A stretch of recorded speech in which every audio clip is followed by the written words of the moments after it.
You have been listening to the Mesa Public Schools High School Honor Harps Ensemble. Okay, is that called a glissando? Is that what that's called at the end? I think that's the money sound in harp, right? That's the money shot right there. It was beautiful. They are under the direction of Dr. Charles Lynch and Ms. Mary Ruth Culver. And in the hallway, if you have the chance to see what it means to be part of the harp ensemble, you see dollies, you see furniture movers, and families I know have purchased all different vehicles to be able to transport harps.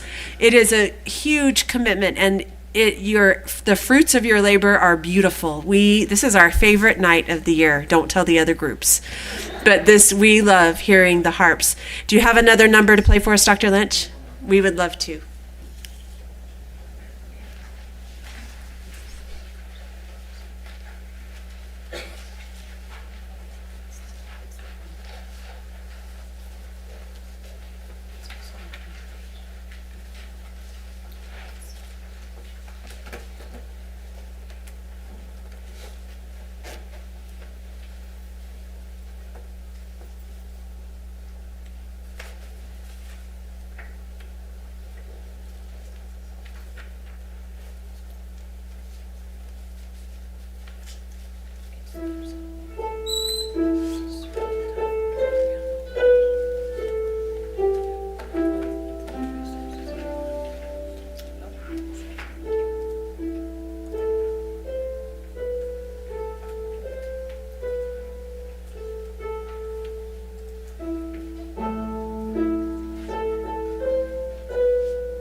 Dr. Lynch, do you have a student prepared to talk to us for a minute about the HEART program? And that we would love that if they'll come to the microphone.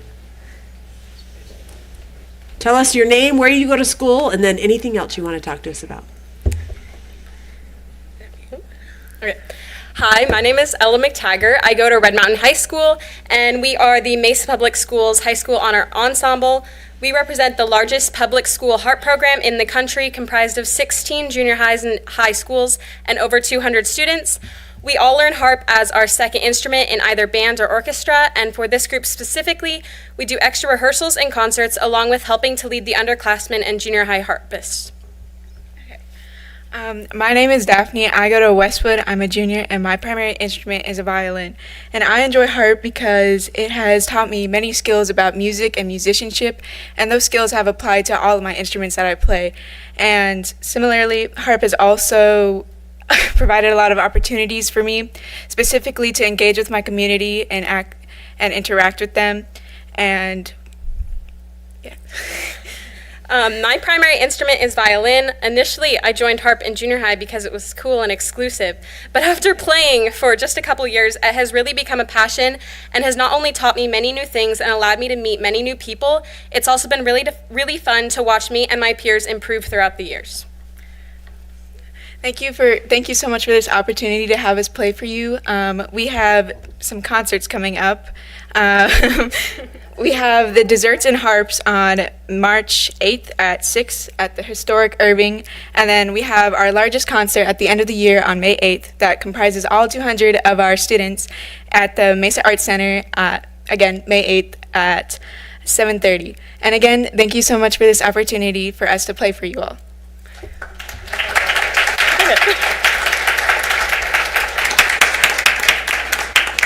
Thank you so much, Dr. Lynch and Ms. Culver and students and parents who are standing ready with the truck movers.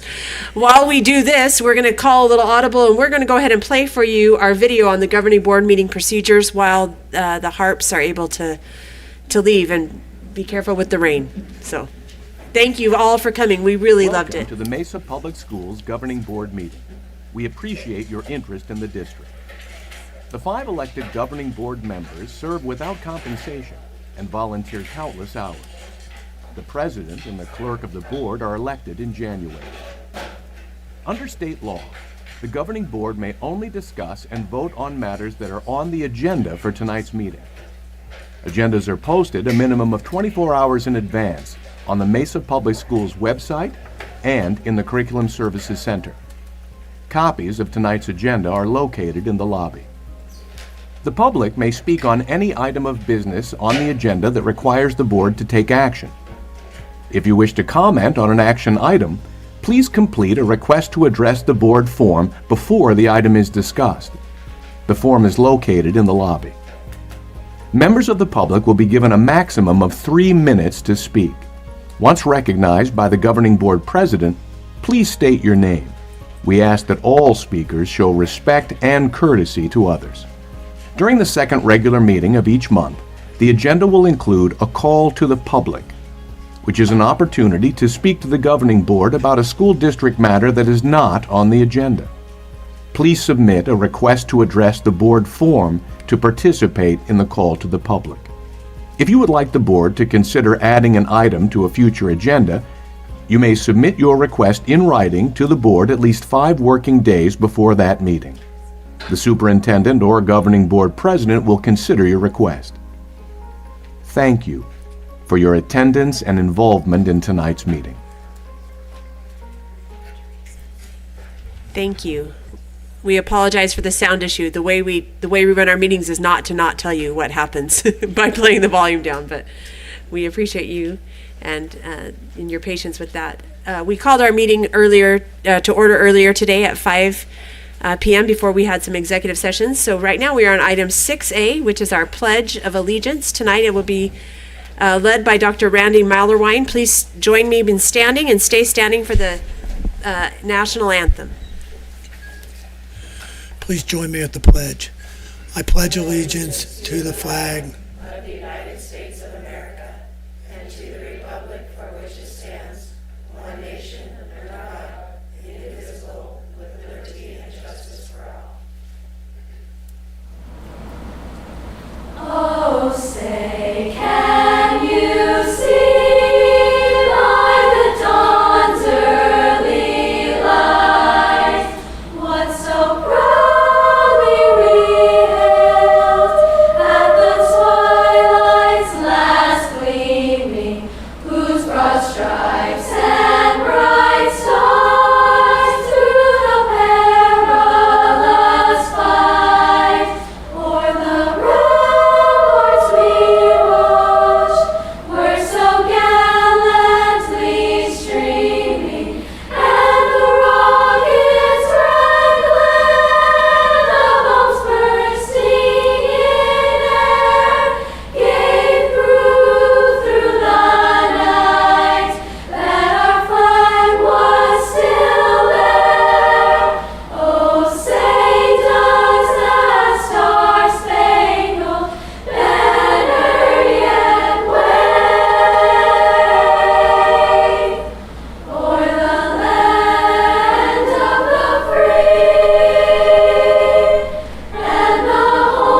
Thank you. That national anthem was performed for us by the Shepherd Junior High Bel Canto Ensemble. So we appreciate them recording that for us so that we could do that. Tonight, the next item, 6C, is a first for me. And it is that we get to swear in Mrs. Hutchinson to her, give her the oath of office for her next 4 years as a governing board member. So Mrs. Hutchinson, will you join me in front of the dais? We have instructions on what to do.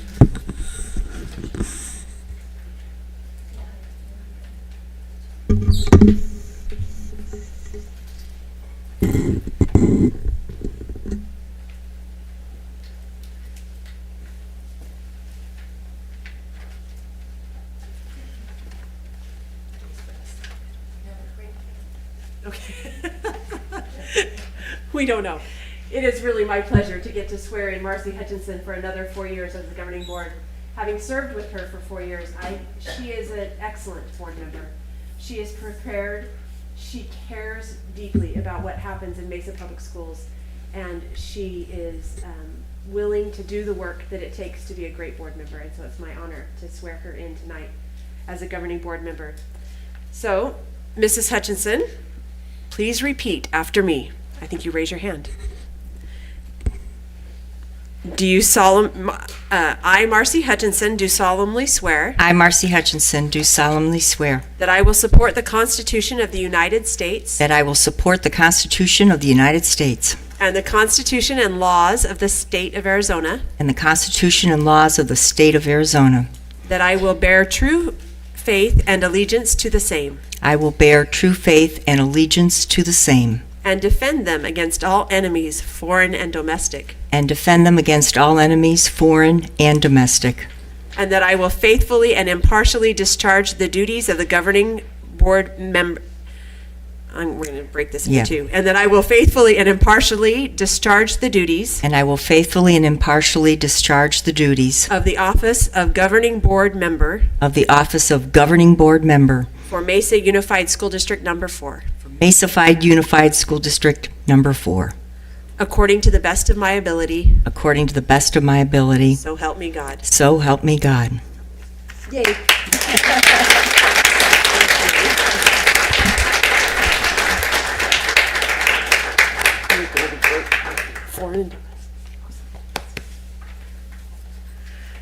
That was great. And Mrs. Richardson, don't you go far, because I would like for you to join me at the podium, please.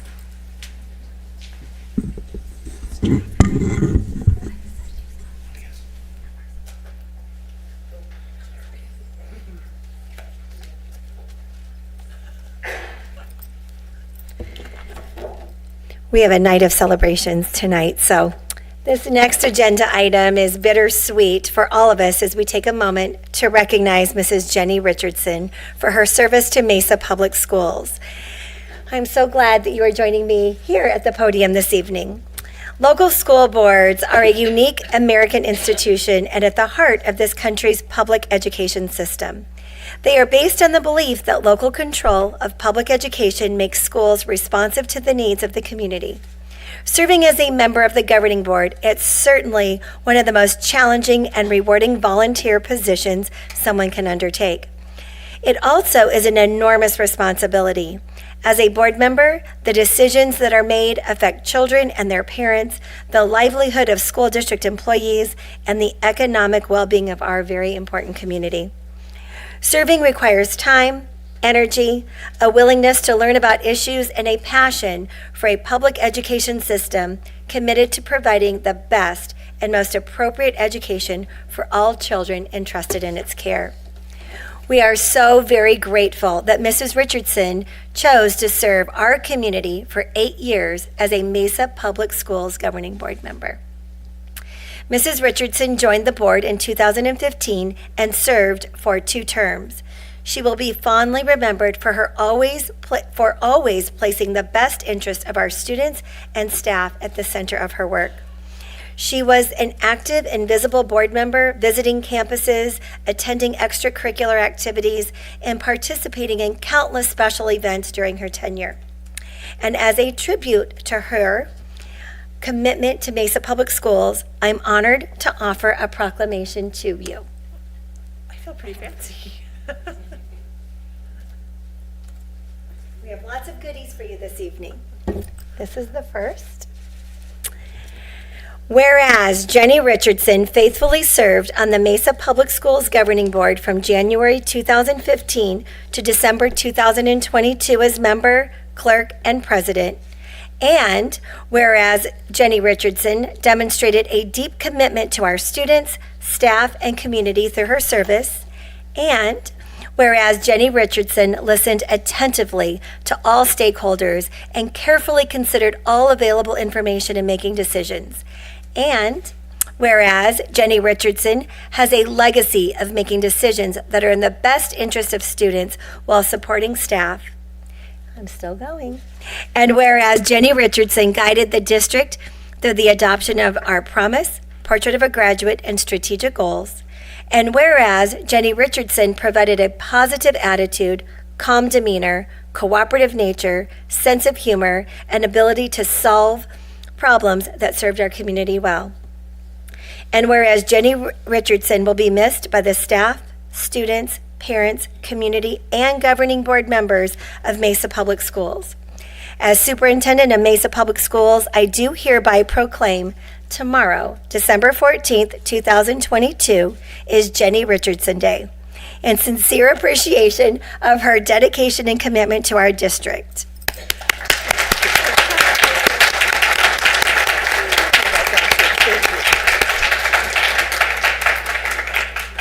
And I know how busy you are, but I certainly hope that you have some time to visit or at least drive by some of our schools, because you will see Jenny Richardson Day proudly displayed on all of our marquees. In true school fashion, right?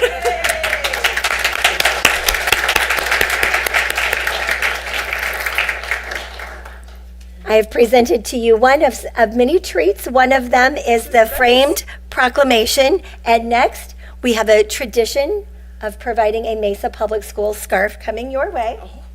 Here we are. Thank you.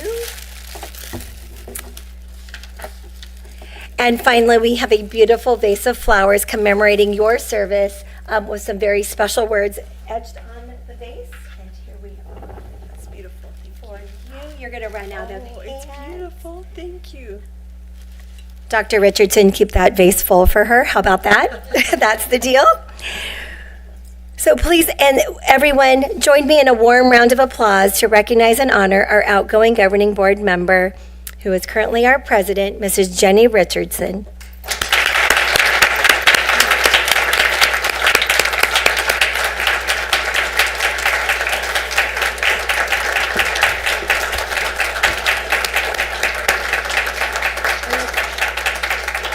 And if you are part of the Richardson family, we would like to come up and get a beautiful picture of your family together. I told my family not to come. I didn't even know my husband was coming, so. We made Riggs come earlier to the reception, and that was about all he could handle. Here you go. Well, here. We all have some pictures together. Okay. Could I have one with my board? And I was going to say, will you please join us? And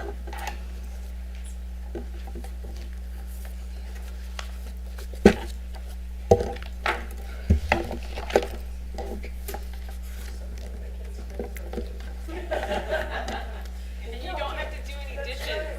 No chores.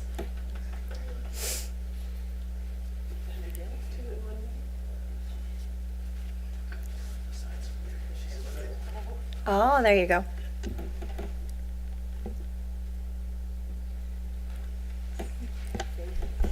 Thank you very much. You have a few words you want to say? I've thought for just a minute. We won't make you sit for very long, but I am so grateful for my time in Mesa Public Schools. As a student growing up, I started kindergarten when I was 4 in Miss Pobliego's kindergarten classroom at Emerson. And and finished at Westwood High School. And then when we decided to come back to Arizona 18 years ago, we moved back because we knew we loved Mesa and we loved Mesa Public Schools. And it has been an honor to serve the schools and the city that I love. And I remember several years ago, Mike Cowan asking me, what do you want your legacy to be? And me saying, I just hope it's better because I was here. I hope that things are better. And I am not going to stand up here and say that there's not lots of work to do in Mesa Public Schools. There's lots of work to do in Mesa Public Schools. But what I know is that Mesa Public Schools is full of good people who want to do good things for your students, good families who want to support their public school, and good students who have big dreams for their lives. And we can make those dreams happen in Mesa Public Schools. I am so thankful for the opportunity to serve. Thank you.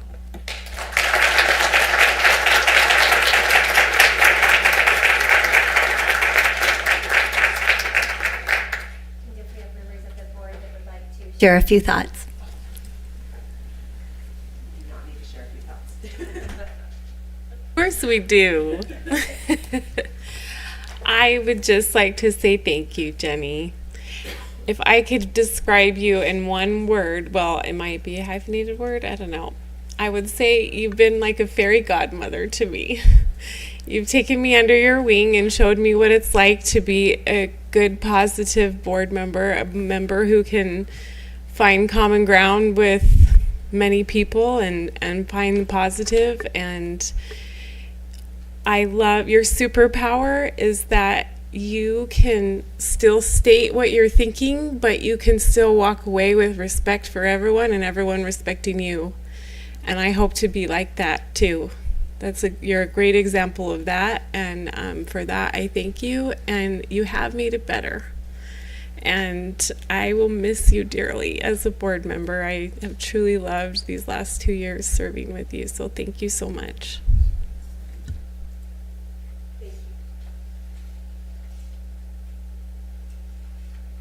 Jenny, our community developed the Mesa Public Schools Portrait of a Graduate with the essential skills and attitudes we want our students to have in their possession so that they're ready to seize any opportunity. We all strive to have those skills and attitudes. You live them. You have many skills, my friend. Collaborator, you constantly seek others' opinions, realizing that we all have unique experiences and talents to share for the benefit of Mesa Public Schools. Communicator, you are a great spokesperson for the district, whether at our meetings or at our schools, because you are an excellent observer and listener. You can convey our thoughts and efforts to be transparent to students, parents, employees, and the public. A district our size must be able to communicate our why to our public, and you have been that voice for us. Creative thinker and innovator. As a graduate, a parent, a grandparent, and a veteran board member, you are the institutional memory of this board. Your ability to think innovatively, but always within the historical context of the district, has led to many successful endeavors. You have a keen sense of what works and what will work for parents, students, and staff. Critical thinker and problem solver, you are one smart cookie. Your ability to explore, research, and see multiple ways to a solution has been critical as we faced many challenges as a district. We needed your steady leadership to pass a budget increase, reopen schools, and provide multiple avenues for children to learn during a pandemic, hire and guide a new superintendent, and to help us imagine the innovations the district must employ to ready the district for the challenges our children are facing in the 21st century. but skills must be backed by attitudes. Ethical. Your intense desire to serve our district propels your leadership. This board has made hundreds of decisions, and you never shirked your responsibility to make the best decisions possible for our kids. Inclusive. Your sense of service includes the multiple perspectives of our community. Your willingness to listen to the concerns and ideas of parents, employees, students, and the community, and then building consensus out of those perspectives have made for better decisions. And resilient, you've rolled with the punches and you're still standing. You will be missed, my friend. But be assured, we will work together to keep Mesa a great place to learn. Thank you.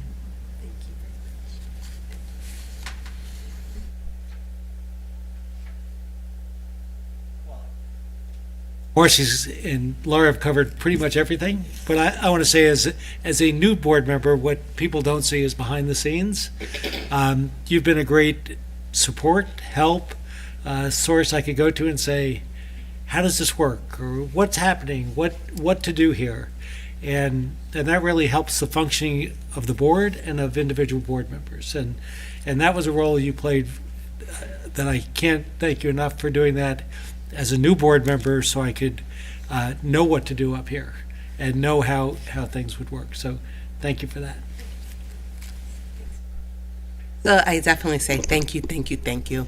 Two simple words, but they mean a lot. I would just want to thank you for your personal outreach to me, and whether it was professional or personal, because we all have busy lives with a lot going on. So I appreciate your consideration and your empathy and your kindness and warmth. What comes from the heart goes to the heart. So I want to thank you for that. Also, being grace under fire. This last 8 years have been tough 8 years. We've probably been in more changes than we Mesa Public Schools saw the prior 20 years. So there's a lot that's happened in these 2 terms that you've served, but that's, I guess you're the epitome of grace under fire. No matter what was going on, when I found myself walking to the bathroom to collect myself, I just saw Jenny just smiling. Under all circumstances, and also being a lifelong learner that's open and receptive and appreciate differences and understand how all those things work together, but most of all, grace, always bringing a respectful manner to that, and really embracing how all of this fits together and how all of the different opinions from everyone makes us make better decisions. So I appreciate, for, like I said, your kindness toward me and the board, but I just wanted to say you've made such a difference, and I don't know what it would have been like if you weren't here. So hence, I appreciate you personally so much. No, thank you so much. Thank you. You guys, it feels like my funeral. Welcome. Thank you for coming to my funeral. I'll be gone tomorrow. No, it's Jenny Richardson Day. That's right. I'm going to go after tomorrow. I think also, I was thinking when Mrs. Sears was talking that we've never said the word unprecedented so many times in the last. We've had some unprecedented years, so I appreciate all of you and this great staff. Mesa is in good hands. There are good things ahead for Mesa Public Schools. So thank you again. Let's get on to the real celebrating of the real things that we need to talk about tonight. So thank you all. Item 6F is a review of our agenda. I'm going to start crying some more. So a review of our agenda, and I don't have any requests to speak on any of our consent agenda items, and nor did I hear of any board members with any. A review of our governing calendar, Dr. Forlis. That is me. Alrighty, short and sweet. I'm going to get us through the end of February. We've got some important information coming our way. Our next meeting is right here at 4 o'clock, December 15th, where we will be swearing in our newest board member, Mrs. Rachel Walden, and Mr. Steve Watson, the Maricopa County, Maricopa County Superintendent, will be here to do that swearing in this room at 4 o'clock again on December 15th. On the 19th, we begin our winter break. That's when our schools and district offices will be closed. And then on January 3rd, our second semester will begin. That's when our staff returns back to their work, and that is a professional learning day for staff. That is not a day for students. So it's important to know that students will be starting on January 4th. That will be their first day of the second semester. January 10th, we've got a governing board meeting at 5 o'clock. We will have a study session with a discussion with our PABDAC, that is our boundary committee. And then at 6:30 will be our typical governing board meeting will start. January 24th is a governing board meeting here in this room. And then February 7th, another board meeting at 6:30. And February 28th, governing board meeting at 6:30 in this room. So that gives you the highlights of what to expect until the end of February. I just want to make sure, you said 4 p.m. on January 10th. December 15th, it's 4 p.m. for the swearing in of Mrs. Rachel Walden as our new governing board member. And then January 10th, if I misspoke, I'm so sorry, it's 5 o'clock for a study session. Okay, thank you. And I think you skipped over, there's a study session for boards on January 5th. Oh, I sure did, my goodness. And I had it circled so I wouldn't forget it. How do you like that? January 5th, 5 o'clock is a study session, board member training part 2. That's the nuts and bolts of bringing in our new governing board member and going through all of the technical things that a governing board member needs to fully participate in their role. Right, we get to recognize some of the great people in the audience. First we're going to have a superintendent update by Dr. Forless, and then we will move on to the recognitions of the people we're here to celebrate. Dr. Forless. All righty, and of course we're looking for the clicker. Is the clicker nearby? Is it up? I didn't see it up here.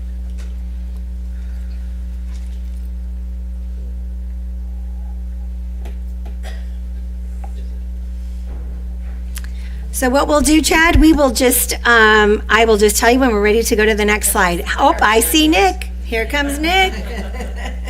Ta-da.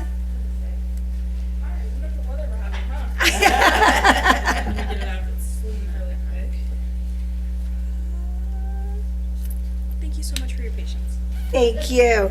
That's all the talent behind the scenes. So here we go. Not working.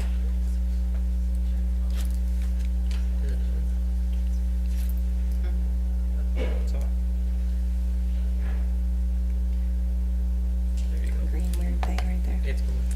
All right, you would think that we would get this figured out meeting after meeting. In Mesa Public Schools, we our why, as we heard quite a bit this evening, our why is to deliver upon our promise, to know our students by name, serve them by strength and need so that they graduate ready for college, career, and community. And we know that we are out and about seeing all of the great things that our teachers and leaders are doing in schools. I had the opportunity to visit Eisenhower just last week, and during my visit, I spoke with students in the personalized learning program. This is a small program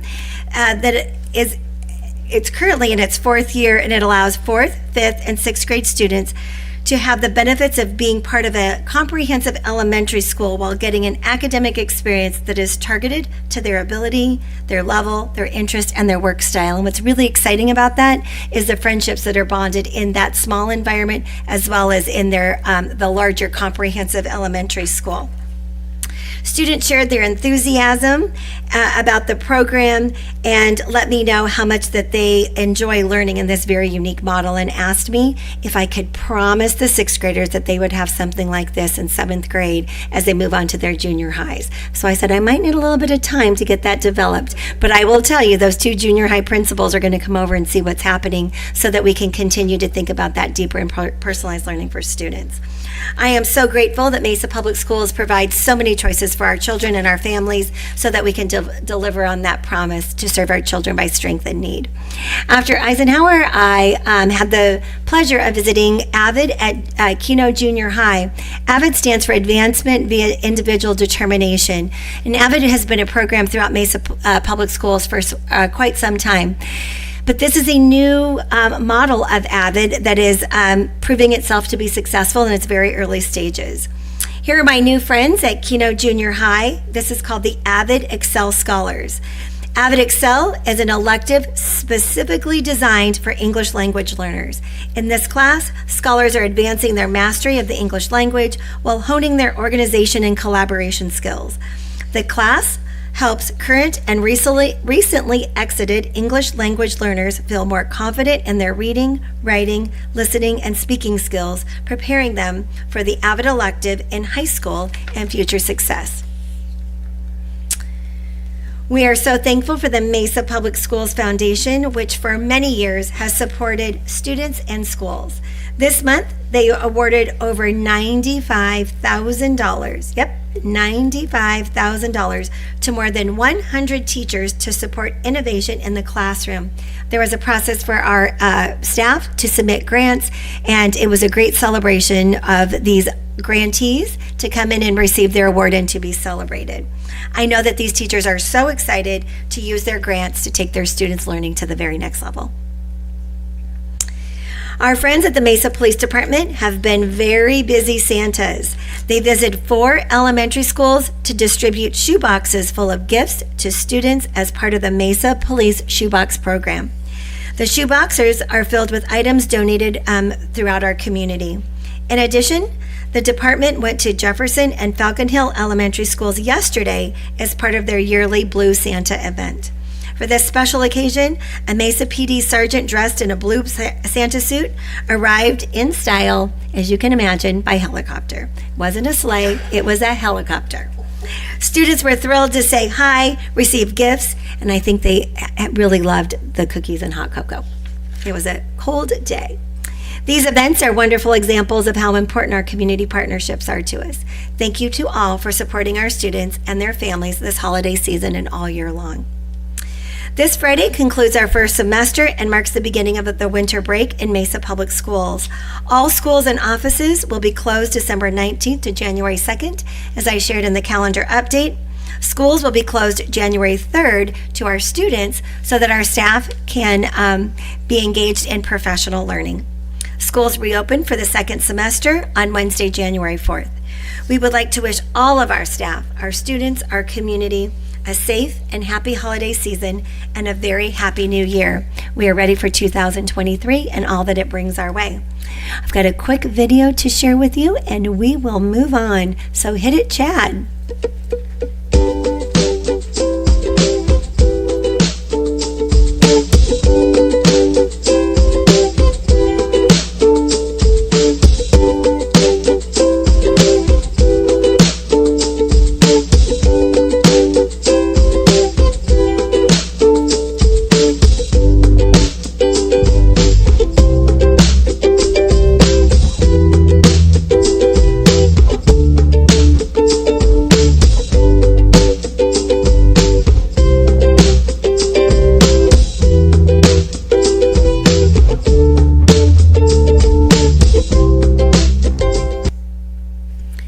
As always, we always have so much to be proud of. So that concludes my superintendent's report for the evening. So will board members please join me in front of the dais? We've got some fantastic recognitions this evening.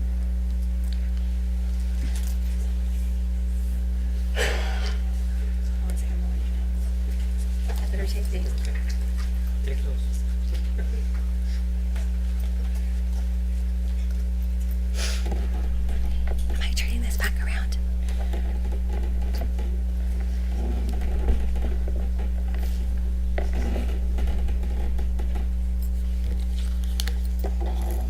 This is the moment that many in the audience have been waiting for. I know. We have so much to say.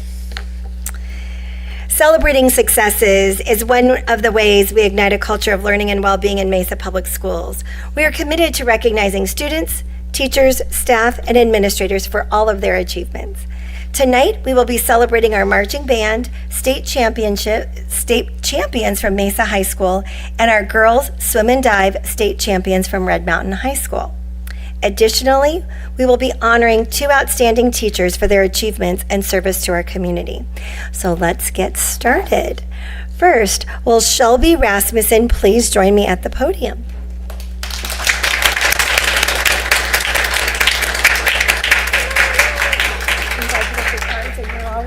Okay.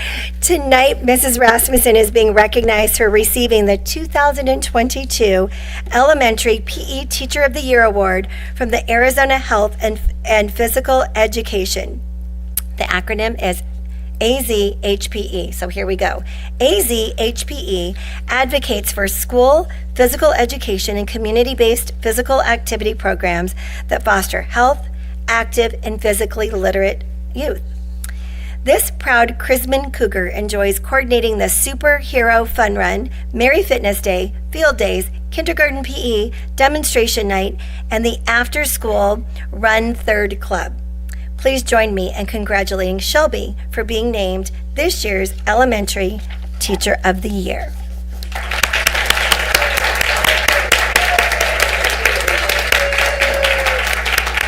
And you have a fan club.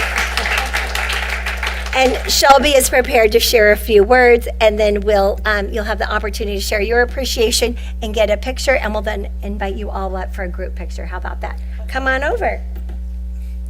Lots of cords. Beware. I will be, thank you. Well, first I have to say that this was an early Christmas gift to me, receiving this award. Thank you to the governing board for publicly recognizing this award that I was given. I have full confession that I did not receive this award on my own. It was through the support of many people along the way to get here, starting with college at ASU. I had a few wonderful professors in the Department of Education department and PE who really motivated and encouraged me to pursue teaching and working with students, which is my true passion, I believe. From there, I have my PE colleagues that are just wonderful support for anything that I need. The Chrisman Elementary School community is outstanding. Also, Mesa Public Schools has always supported well-rounded students, and I personally appreciate that. I grew up as a student athlete, and athletics helped me to work harder in school academically, and so I appreciate that support from Mesa Public Schools. Our elementary PE supervisor is here.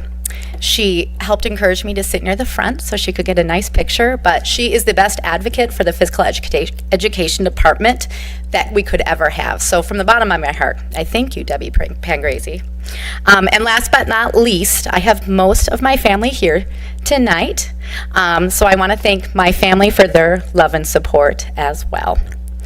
In conclusion, my mission is to pay this support that I've received forward to my students. I hope to give them what they need to continue to grow and develop and blossom into respectful, hardworking individuals as they grow up. So thank you again for this honor.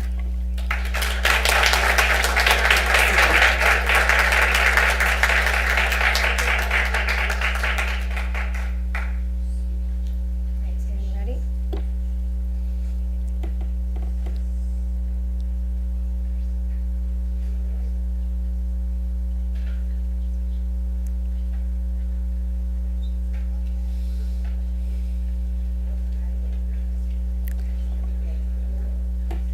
And friends and family, if you want to start gathering.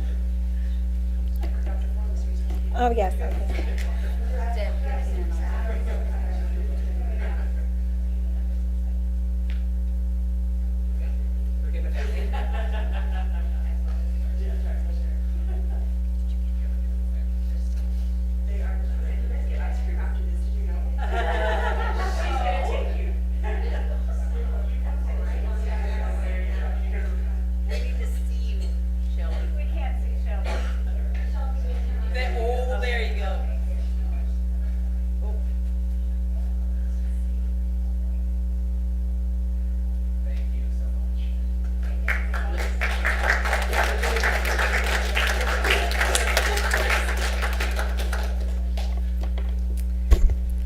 Next, we will recognize a math teacher and coach from Stapley Junior High School who is a true hero among us.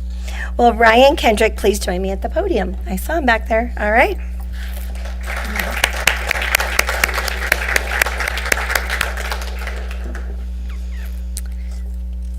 So tonight, Mr. Kendrick is being honored for demonstrating courage and bravery by saving a woman's life while on his way to start his workday. The Mesa Police Department awarded Mr. Kendrick its Citizens Life-Saving Award during a ceremony at Stapley last month. I think I missed a page, but I know the story. Ryan was on his way to work. He had stopped to pick up donuts on the way, and out of the corner of his eye, he saw that a woman was in an altercation. A gentleman was hitting this woman who was in a wheelchair. Ryan quickly sprinted across to go help and see what he could do to save her and to stop that situation, called 911. And because of his heroic efforts, he saved the woman's life because she was not being hit, she was being stabbed. And Mr. Kendrick jumped in and saved the day and has been recognized by, I understand that woman came back into the donut shop later and said, if you ever see the young man that saved my life, will you please thank him for me?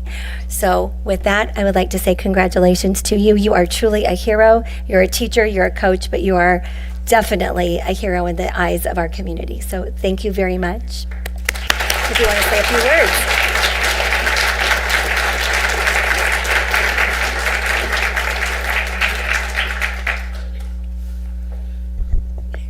All right, I'll keep it short.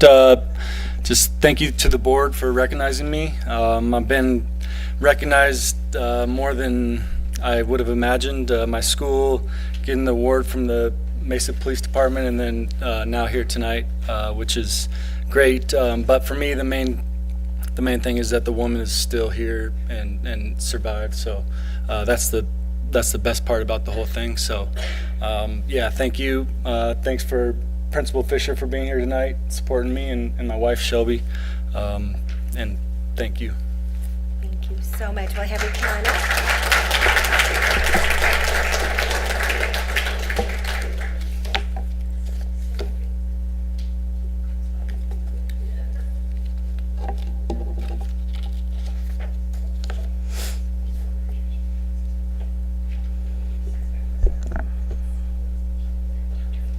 Oh, yes.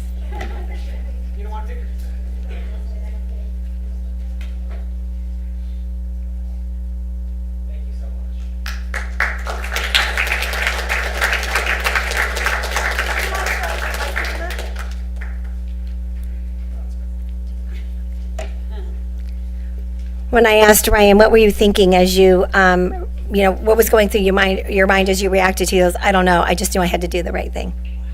Thank you. Thank you so much. Oh my goodness. So on to more celebrations. Next, we will recognize our talented student performers and band directors from the Mesa High Marching Band. So when I call your name, we have students. When I call your name, if you just want to come on up and kind of stand here, and then I know that you've got a student that is going to speak a bit, and then I know that our governing board wants to congratulate all of you as well. So will Jeremy Bjork, 11th grader who plays the percussion, come on up. Logan Curell, 12th grader who plays the sousaphone. Michael Edwards, 10th grade saxophone. Sydney Farker, 10th grade color guard. Judy Hinton, 12th grade drum major.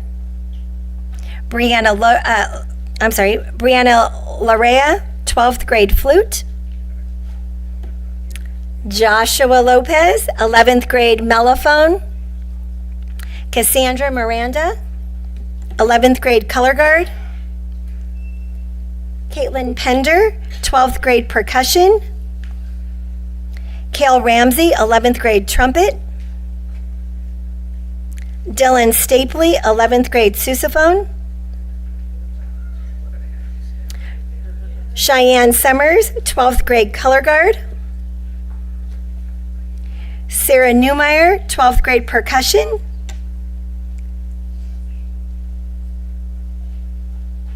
and Jeff Cuomo, band director and department chair. Time for an applause. Yes.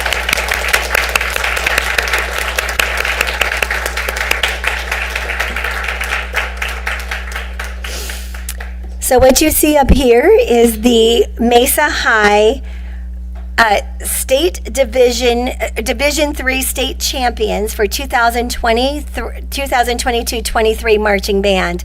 That is a huge accomplishment, and we are so very proud of all of the work that you've done and the commitment that you've made. And we do have a student. I think we're going to get a picture. All right. Sure.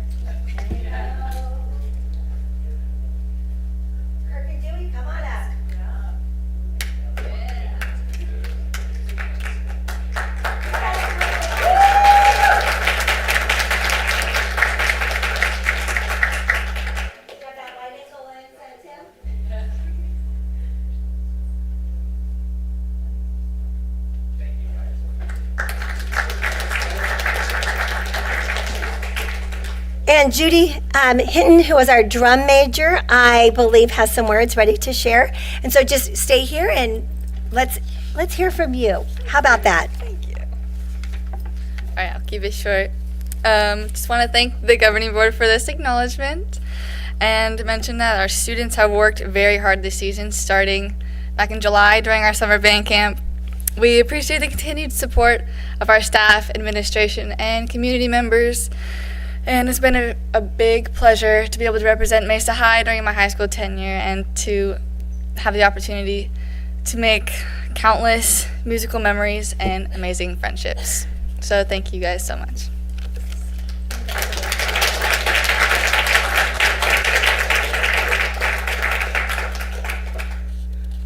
If you are here to celebrate the Mesa High Marching Band, our state champions, will you please rise? And we'd like to give you a hand.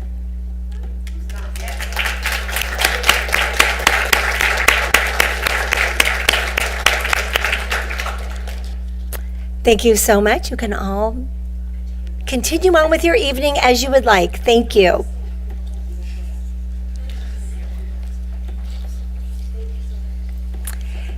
And for the grand finale, we will recognize our talented student athletes and head coaches from the Red Mountain High School girls swim and dive team. Tonight, yay! Here we go. Tonight, we have 5 student athletes that competed to win state championships in individual and relay events. They are joined by Ben Scott, Red Mountain's head coach for girls swim, and Laura Sanchez, Red Mountain's head coach for girls dive. Student athletes, would you please assemble in front of the room by our Portrait of a Graduate banners where it's asking us to go. Come on over.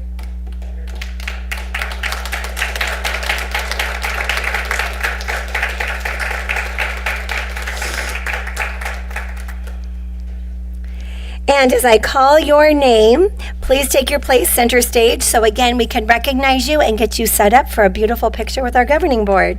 Sophia Yan, 11th grade, 50-yard free state champion for 2 consecutive years, 100-yard fly state champion.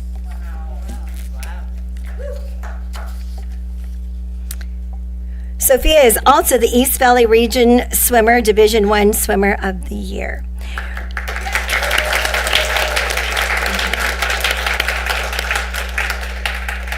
Ruby Pickron, 12th grade, state champion diver. Come on over.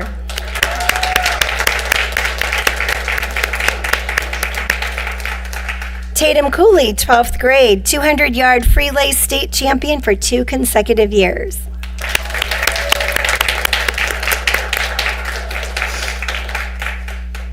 Dakota Klein, 12th grade, 200-yard free relay state champion. There's a pattern here, 2 consecutive years in a row.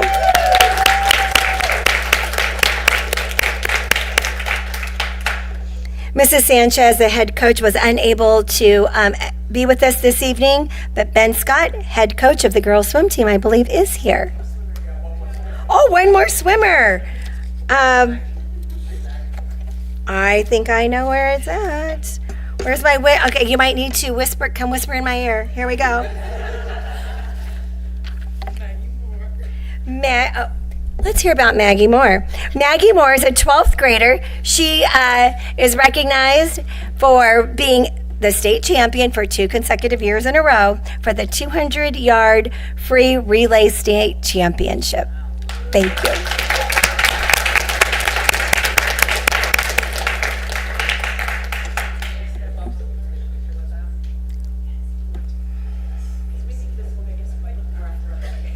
Oh.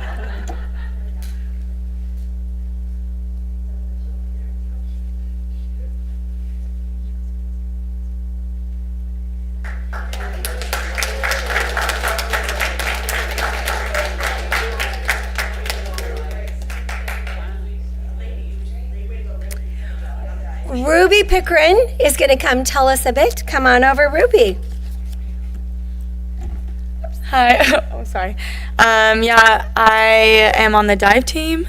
So, but it's been a really cool opportunity being a part of the swim and dive team.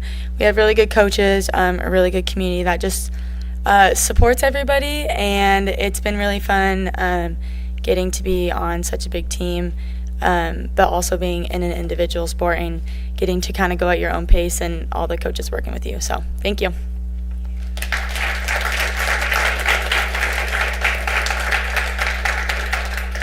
I'd also like to recognize our boys swim coach, Pat O'Neill, who is also here with us this evening. And if there's anybody else who is part of the Red Mountain Fan Club here, if you'd like to stand, and we will extend one more congratulations to you all.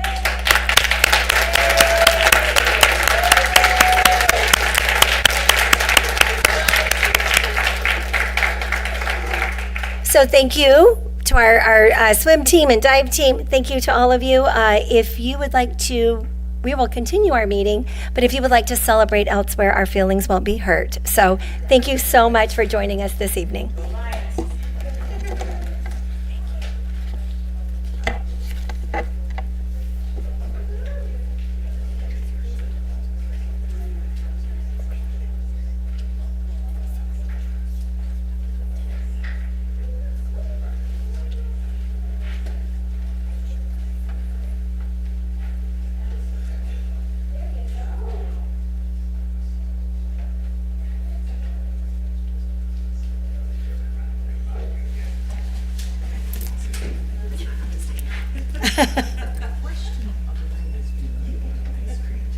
That's right. I have a half-eaten frozen yogurt. All right, thank you. That was fun to celebrate all of those great deserving folks. We are proud of the good things happening in Mesa Public Schools. Our next item is item 8A. These are our personnel items. Mr. Wing, talk to us about our personnel. President Richardson, Governing Board, tonight Human Resources is requesting that you approve the personnel actions as posted, including the two addendums. We're learning so many good language skills here. Do I have a motion to approve the personnel requests, including the addenda? So moved. Thank you, Mrs. Hutchinson. And a second? Seconded. Thank you, Dr. O'Reilly. Was there any discussion? Didn't think so. All right, Mrs. Head will call for that vote.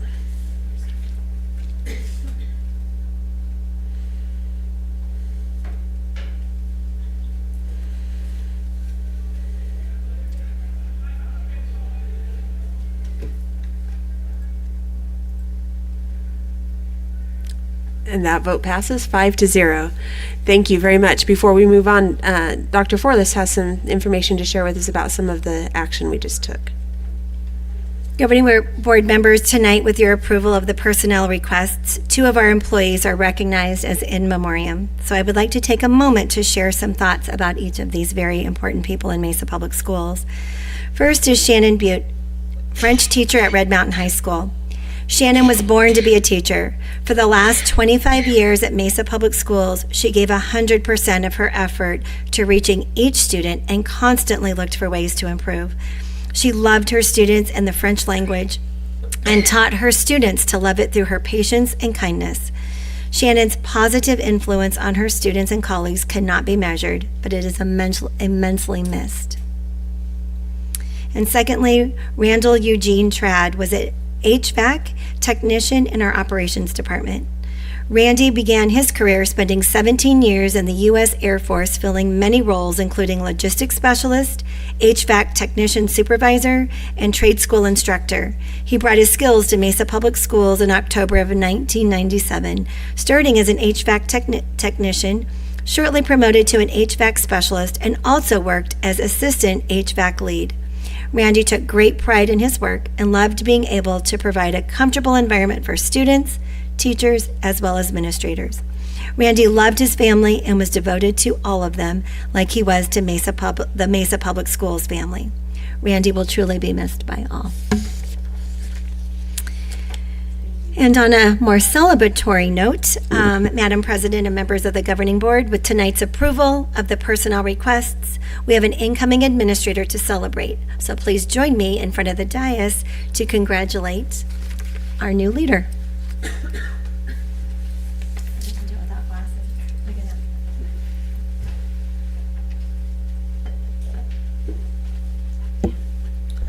We're getting our steps and stairs in tonight. So would Mike Kramer please join me at the podium?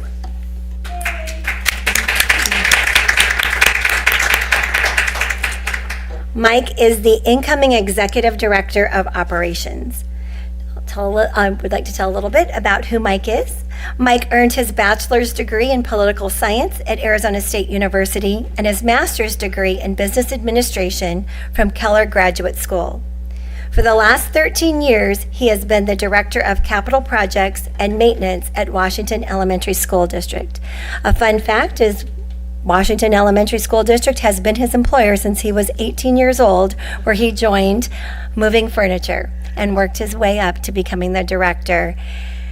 We are so excited and congratulate you for joining Mesa Public Schools as our Executive Director of Operations. We expect amazingly great things. Would you like to share a few words?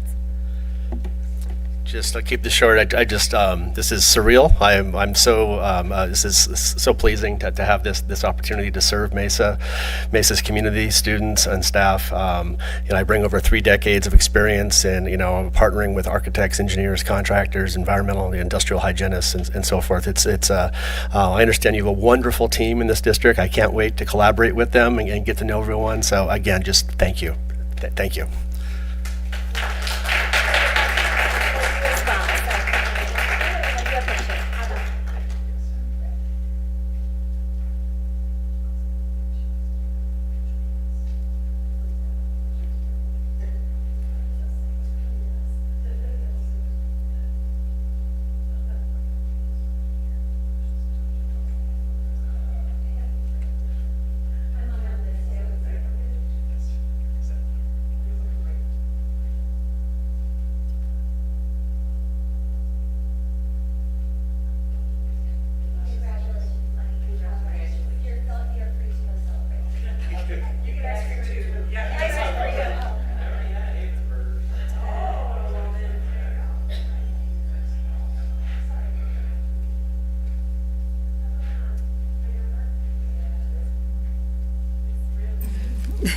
Really good.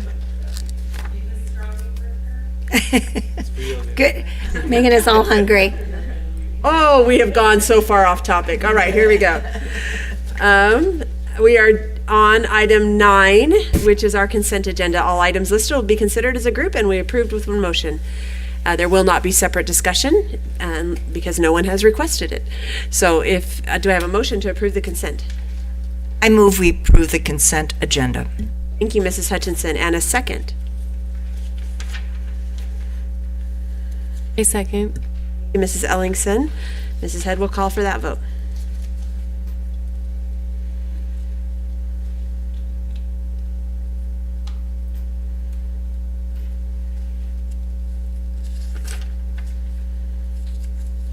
Yay from Mrs. Sears. This year's, I thought you had turned over a new leaf with the last one. I was like so encouraged. That's right. Just keep it. And that vote passes 5-0. Thank you for that. We now have 3 policies we are considering. And the first is the second read of policy BDDE, Rules of Order. Mrs. King. Thank you, President Richardson. Members of the board, tonight you're being asked to adopt a revision to policy BDDE, Rules of Order. The revisions will ensure that your policy better aligns to Robert's Rules of Order and clarifies that when questions regarding parliamentary procedure arise and the question isn't answered in your policies, the board will defer to Robert's Rules of Order. Are there any? Let's see. This is an action item, so let's do this. Let's take a motion that we approve. So move. Thank you, Mrs. Sears, and a second. I'll second. Thank you, Dr. O'Reilly. Are there any discussions of this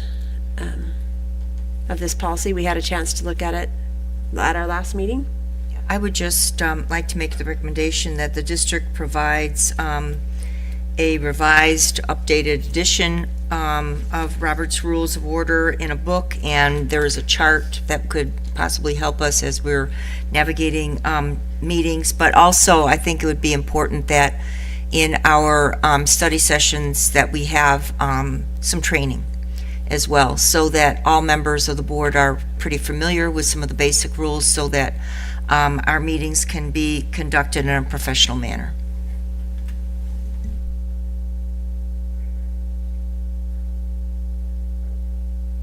All right, Mrs. Head will call for our vote on this policy BDDE.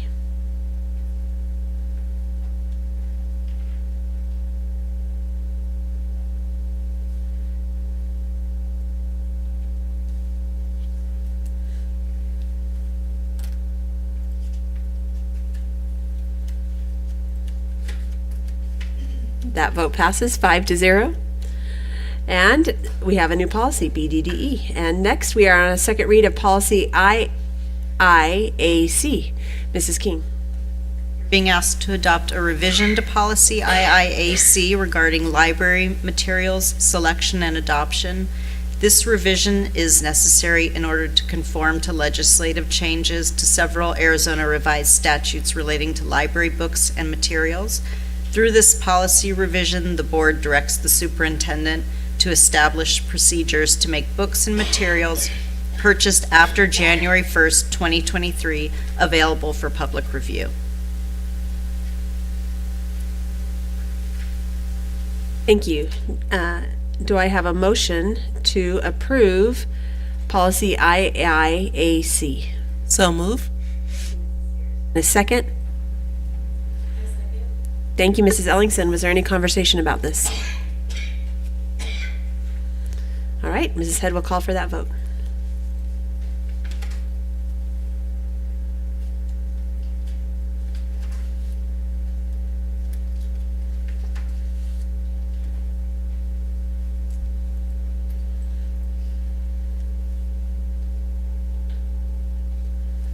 Also passes 5-0. Thank you. We're on a roll. The third is our second reading of policy KBAA, parental involvement. Thank you. You're being asked to adopt a revision to policy KBAA regarding parental involvement. This revision is necessary to conform to legislative changes to a number of statutes relating to parents' rights in the school context. As required by statute, through this policy revision, you direct the superintendent to develop a plan for parental involvement and consultation with parents, teachers, and administrators. The plan must include procedures by which parents have access to the school's library collection of available books and materials, and procedures by which parents can receive a list of books and materials borrowed from the library by their children. Additionally, this policy would allow the public to review courses of study, textbooks, and library books and materials, and would give parents the right to access all written and electronic records of a school district or district employee concerning their child.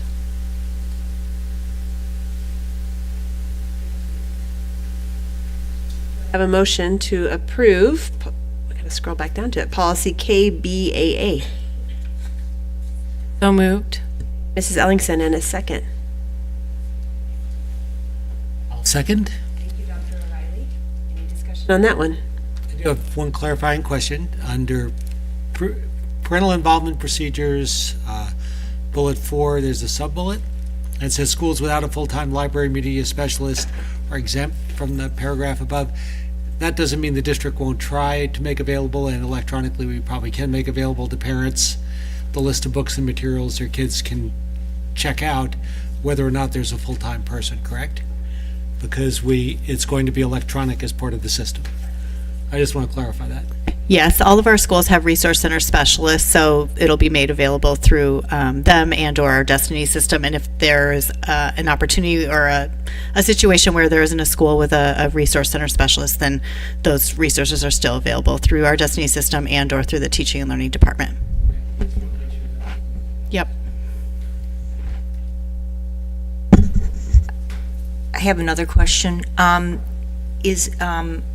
I just want to make sure that I'm reading this right, that if the parent or guardian requests information on, say, for example, the books that their child has taken out of the library, they've got to do that in person, just like other records, so that we know that indeed that it is a parent or a guardian as parental rights. Yes, the parent or guardian would need to verify with our front office specialist who has access to that information of who's eligible to those parent records. We would need to verify that they are eligible to have access to those records. So that parental rights are respected. Absolutely. Excellent questions. Any others? All right, Mrs. Head will call for that vote as well.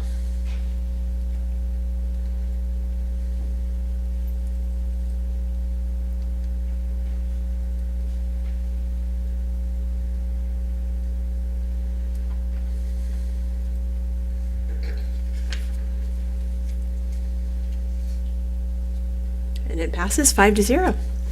All right, thank you. Thank you, Mrs. King. Those are 3 good policies that we have to help us do the work in the district. We are on a discussion item for our final item, which is an ESSER elementary and secondary school emergency relief update. And that is all you, Mrs. Williams, Queen of ESSER. Queen of ESSER. I like that title. Get some new business cards. I appreciate that. That would be great. Thank you. Does that mean me the jester? Yes, for sure that would be that. Tonight, I'm so happy to give you an update alongside Scott Thompson, of course, and our partners at ERS. ERS is short for Education Resource Strategies, a national nonprofit that partners with large urban school districts on strategic resource use. And we have been a member of the ESSER network, national network, for about 1.5 years, working side by side with ERS. And we've gone through this fall as a leadership team a halftime review so that we could see where we were halfway through this spending of this money to make decisions about how we are moving forward and how we're doing. What's it look like so far? And ERS has helped to not only pull data, help us evaluate the data, but to give us some clarity on how we stack up against districts across the nation. They've also been a tremendous resource. So tonight we are fortunate to be included in their national network. They pulled together leading districts across the nation to navigate this ESSER opportunity. With expertise and technical assistance. Tonight we are joined by Emily. She's joining us via WebEx. So I'm going to hope that she gets on the screen and I'm not anymore. That would be fantastic. Emily tonight will be supporting tonight's conversation, providing a national perspective based on what ERS is seeing across the nation right now with respect to ESSER, and by sharing what her team has found when they provided us with our midterm or our halftime report. Scott and I will share with you how we've adjusted our plans since they met with us, and we will also talk about how this will unfold in Mesa over the next 2 years or 1.5 years now, as ESSER ends in September of 2024. So, Emily, welcome to the conversation. Thank you, Holly. Can folks hear me okay? Yes, you're very clear. I must share with you all, Emily's on the East Coast, so we appreciate her being up at 10 o'clock tonight to share with us. So thanks for being here, Emily. Oh, you're very welcome. It is definitely past my bedtime. Good evening, members of the board. Very honored to be here tonight. As Holly said, I have had the role of facilitating this national network of ESSER leads from across the country over the last 18 months. And so from that perspective, I think there's 3 roles I can fill tonight. Certainly want to provide an emerging definition for what we think effective stewardship of ESSER funds can look like, and share some perspective on common narratives that we're hearing across the field right now. Given that definition of effective stewardship, share where we believe districts need to be with their management of ESSER funds right now and moving forward.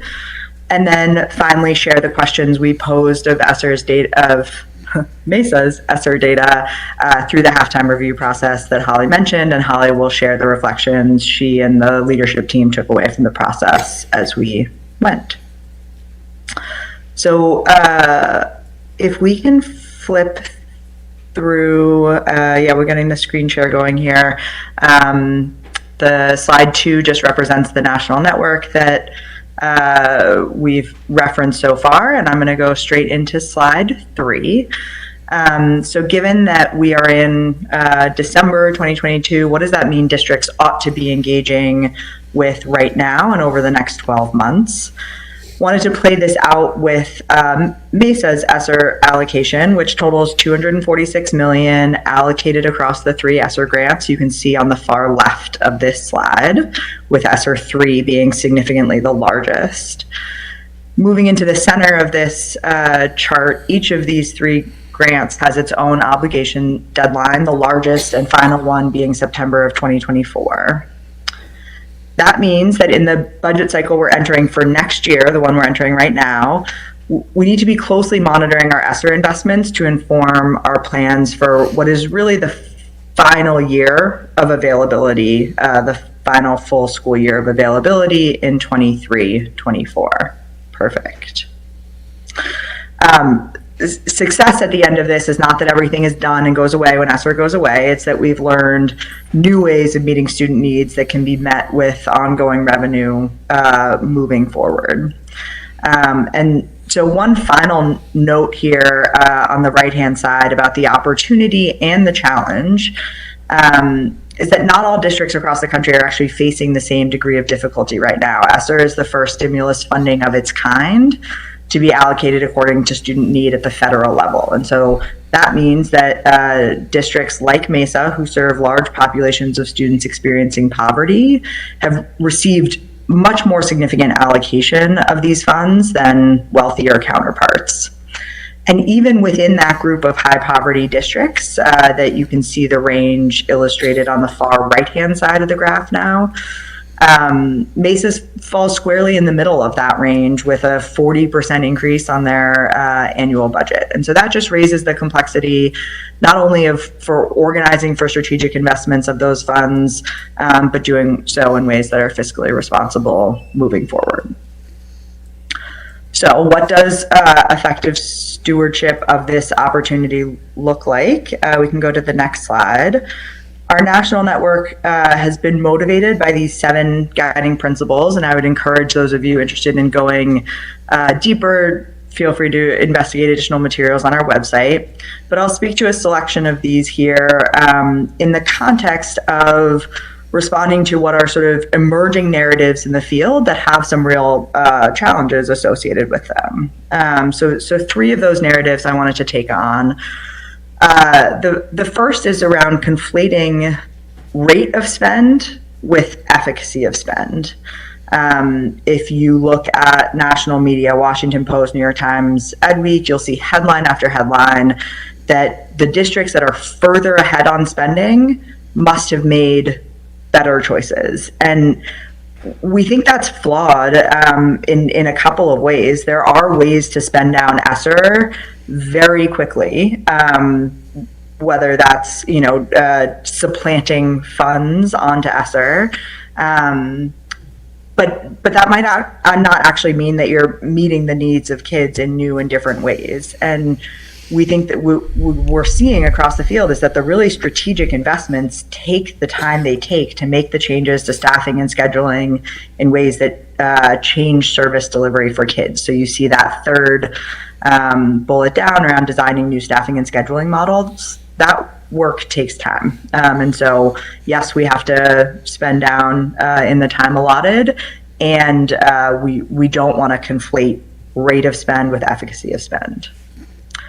The second narrative in the field is that we need to be defining the success of our spend through rigorous analysis that isolates change in performance back to individual ESSER expenditures.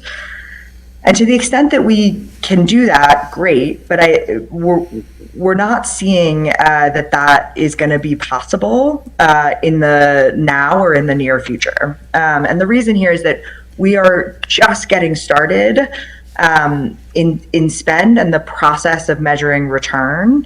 And there might be a handful of initiatives where the outcome that we're trying to achieve is very narrowly defined. Maybe we're trying to get students back into the school and we're measuring attendance or retention of specific roles where we've allocated a bonus. But likely those initiatives are really a small percentage of your overall ESSER spend. And so when we think about this final guiding principle about defining success, measuring, and adjusting, we're really talking about continuous improvement of the work that we've taken on. And then the final narrative that just want to be really clear about has to do with this concept of sustainability. There are many in the field who are thinking about sustainability as applying solely to funding and not to service delivery and impact on students. And so I want to be clear, when we're talking about long-term sustainability, we want to ensure that we are sustaining accelerated growth for students in fiscally responsible ways. So with that, we wanted to, going into this budget cycle, support districts in applying these principles to the moment. And so if you advance to the next slide, we developed this halftime review resource for districts to use in reflection and planning to understand what's working in their ESSER spending strategy and support them in making strategic decisions about where to refocus their efforts now for better outcomes down the line. And so we supported all of our roughly 20 network members through this process in some way, and some districts invited us in to support conversations with leadership in more detail. And so Holly will provide a bit more voiceover of what the process looked like for their leadership team in Mesa. So it was important for us to dive deeper than just the surface of how we're spending our ESSER and the efficacy, as Emily spoke to, and paying attention to this midpoint about where we are and where we want to be by the time the money is stopped.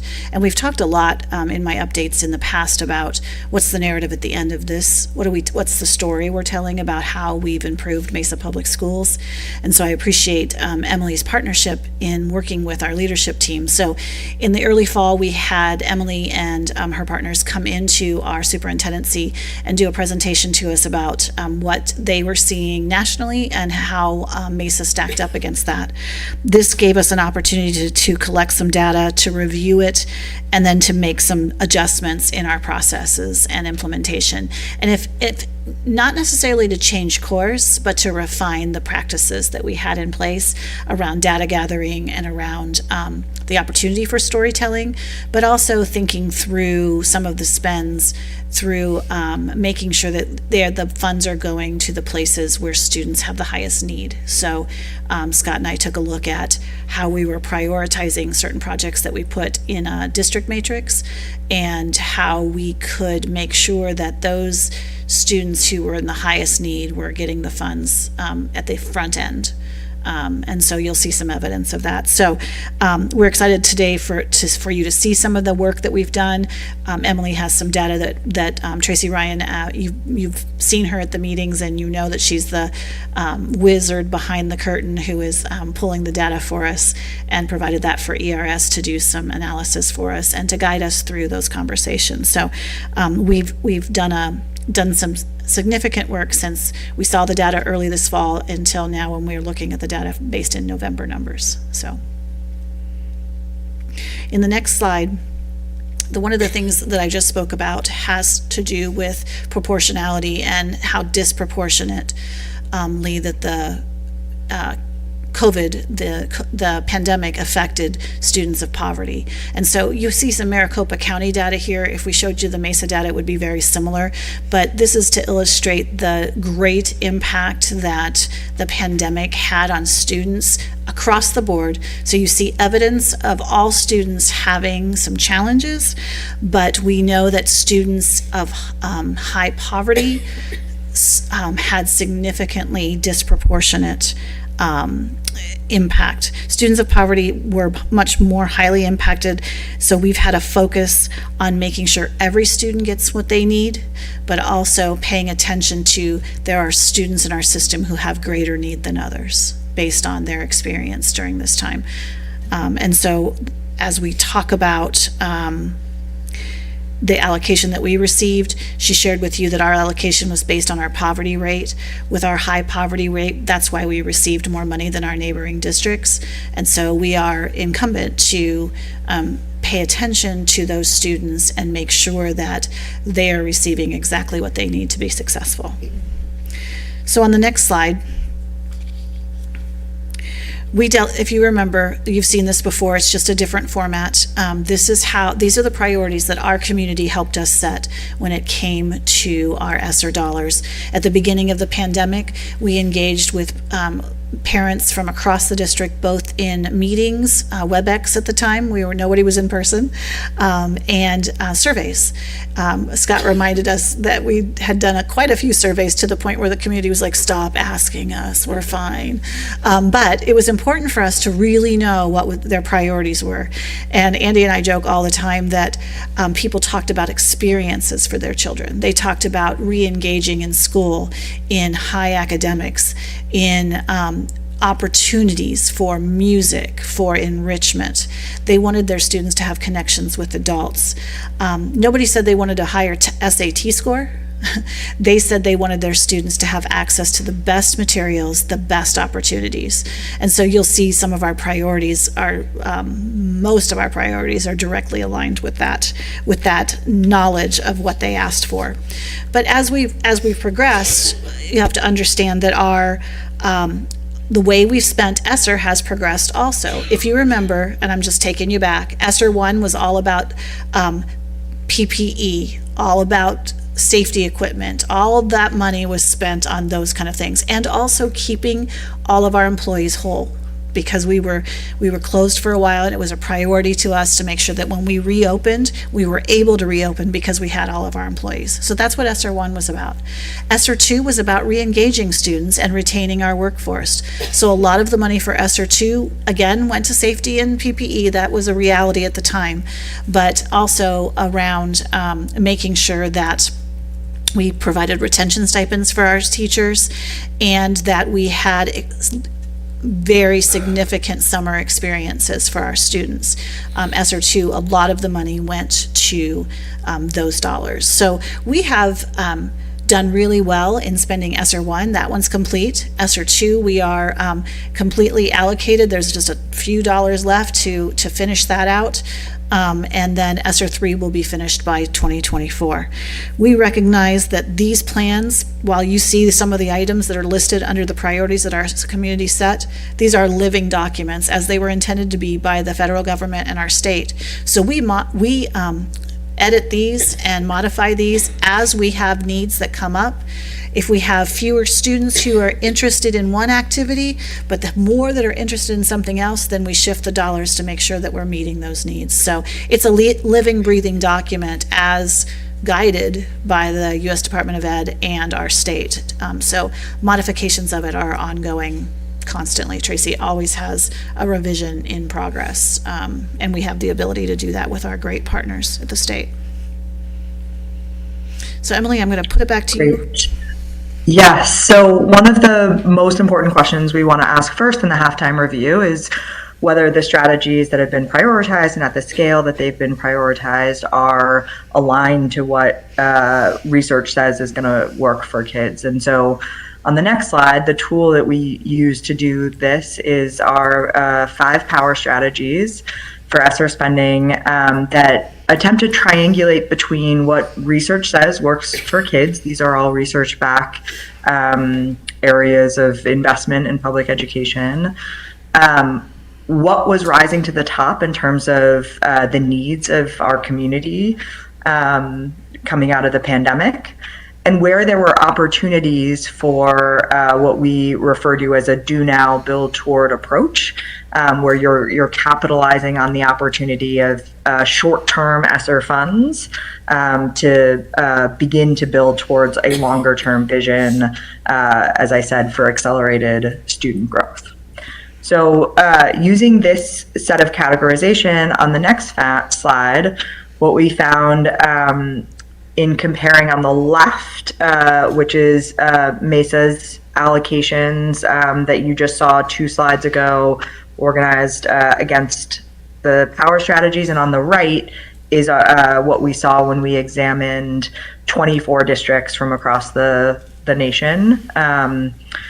What we found here is that in the blue are the investments aligned to power strategies, and on average, the districts we've analyzed are spending about half of their ESSER allocation on those power strategies, with the other half going to some of the things that Holly mentioned were priorities up front, health and safety being a big one, technology being another really important early investment to ensure all kids had access to instruction, and then facilities we know was prioritized early in the pandemic. And so on the right-hand side, those national trends, we're seeing about 50-50, and on the left for Mesa, a similar trend with slightly more than 50% dedicated to those power strategy investments. Other interesting things of notes were the larger investments in the teaching job and facilities that were aligned to Mesa's strategy, and otherwise you can see a very sort of similar distribution across these categories. The second question we want to ask is, are we actually doing the things we said we were going to do? And so if you go to the next slide, starting at the very highest level, the question of how much of our funds have we spent so far? And starting at the bottom again, we have a national comparison point here from that August-September timeline. And when we looked at Mesa's rate of spend in August, they were right in line with those national trends, with about a third of the funds, a little less than a third of the funds spent to date. We refreshed this analysis in preparation for the board, and we are continuing to make progress with almost 75% of their ESSER funds either spent or encumbered, and the remainder planned against that document that Holly shared a couple slides ago. The quality of data provided by Tracy also enabled us to then take a double click into this spend to date on the next slide to look at that rate of spend by initiative category. And so these are the same 6 categories that you saw, or sorry, 5 categories that you saw on Holly's slide describing the overall plan for investment. And each one, the solid bar, represents the rate of spend, the amount that has been spent to date and what is remaining to spend. And so you can see that not all progress at the same pace. There were some where easier to make faster progress against, but to the point above, faster progress, doesn't necessarily mean better or worse. It's just the pace at which these are unfolding, and this view enables us to understand where to shift resources and capacity to continue to push the work forward. So you can see here some of the things that have accelerated our spend. Have included all of the professional learning that we're providing with our new curriculum resources. So there's a significant investment that we're making in our teachers around literacy and the professional learning that's associated with that through our letters and our foundations and our geodes. And all of those programs that we've purchased for teachers to use come with training, and additional training comes with some cost. And so that professional learning you'll see is embedded along with the resources in our spend. So that's accelerated. We also have made a significant investment for the past 2 years in our summer academies and the opportunities for students to have very rich summer academies.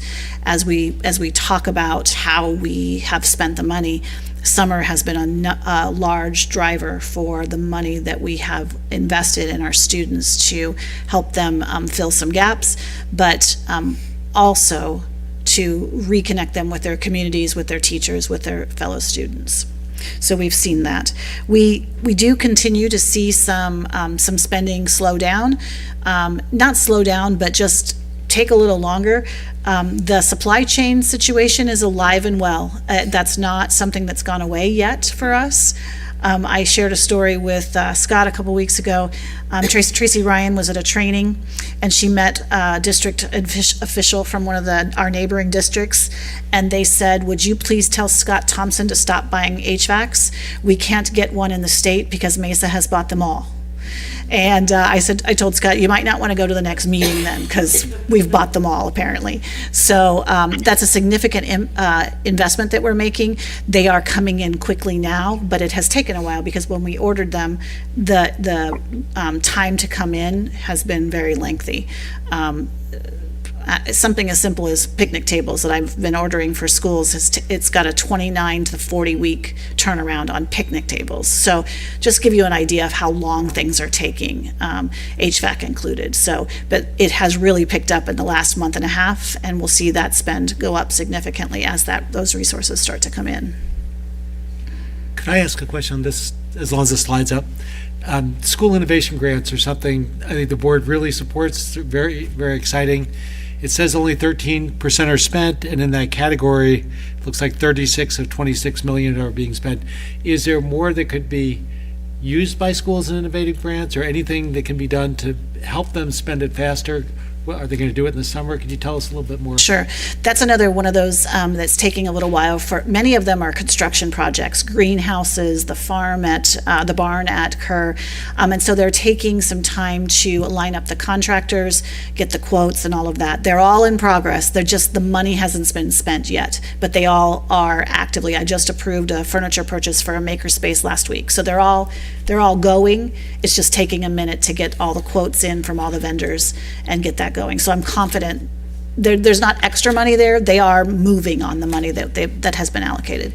Money's kind of been encumbered, it just hasn't been spent. That's exactly right. And some schools didn't start to spend their money until this fall, which caused, with the supply chain, it's just taken a minute. So I anticipate a lot of stuff coming in here in the spring, and in this summer, there should be some significant jump in that spending. I have a quick question too, just when it comes to HVAC, now that they're starting to come in, are they going to be installed before it's hot? Like what is, so we'll have them, are they going to be sitting in warehouses? Like what's our timeline? Yeah, when they're coming in, they're getting installed. My laughing is just that they're coming in, but they're not all here. So yes, the ones that we have are getting installed, absolutely. Will we have them all installed before summer? Not in all cases, because some of them are still in progress and haven't arrived yet. But our first round is hitting pretty quickly, and yes, we do evenings, weekends, breaks. We're working around student schedule to get the work done, whether it's summer or not, when possible. The harder ones will be central plant related stuff that can only be done over the summer because it typically takes a shutdown of the school. So those might wait until summer, and hopefully we have all equipment ready for those type of projects. But any of the rooftop units, as soon as they come in, we're getting going and getting those projects done, yes. I did want to highlight here in the summer academies, in addition to being very rich experiences for our students, in all cases, those students who were invited first to attend those were the students in highest need, students who showed the largest deficits and had, the teachers had the autonomy to say, these 15 students or these 6 students or however many, they were the ones invited first. When those chairs were allocated and accepted, if there were extra spaces, then enrichment and other students were included. But it was prioritized to those students who had highest needs. A good point to transition into the third question. So just to recap, we said, are we doing things that research says are going to move the needle for kids? Are we doing the things we said we were going to be doing? And the third question is connected to the point Holly made at the start around the disproportionate impact of the pandemic on students in poverty. And so on the next slide, we took a look at how Mesa has differentiated funding relative to student need. And on the left is the look that we looked at in August, and on the right is the refreshed look from the most recent cut of data. And we're seeing a fairly even distribution of spending with increasing variation in November over August. And so Holly's going to share a little bit about what this sparked for the leadership team.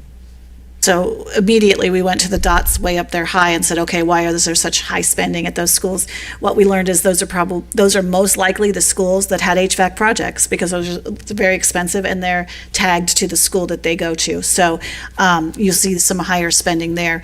What is encouraging is we do have some across the board spending. You know that we put instructional coaches across the board, so everybody got the same thing.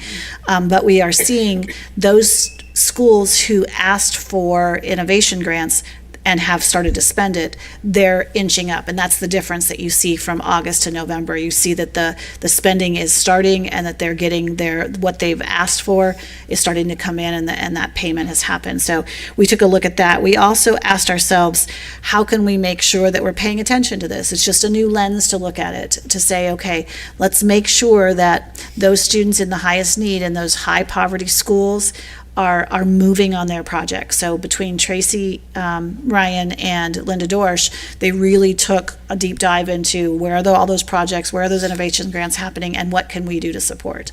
And so we did a lot of work early this fall on that. The other thing we had to do, as I've said in other ones, we've had some challenges with our set aside with the state getting things approved. And so that really helped us focus on, the state requires that you put 20% aside for those highest need students. And so by looking at what we're putting in the set aside, we've had an opportunity to have conversations with the state about we are targeting those students who have the highest need, and it's really refined our lens when it comes to this work. So I feel like this graph shows us that all students were impacted by the pandemic, but that we're starting to really dive deep into making sure that we're taking care of those who are most disproportionately impacted.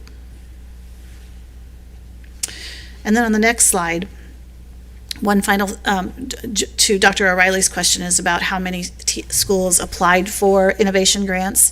So you see that non-title schools applied, more of them applied than more title schools applied than our non-title schools. And they asked for an average spend that's a bit higher. I will tell you that I believe that our non-title schools, if you think about non-title schools, they very rarely have access to grant money. There's no money that typically comes for a non-title school.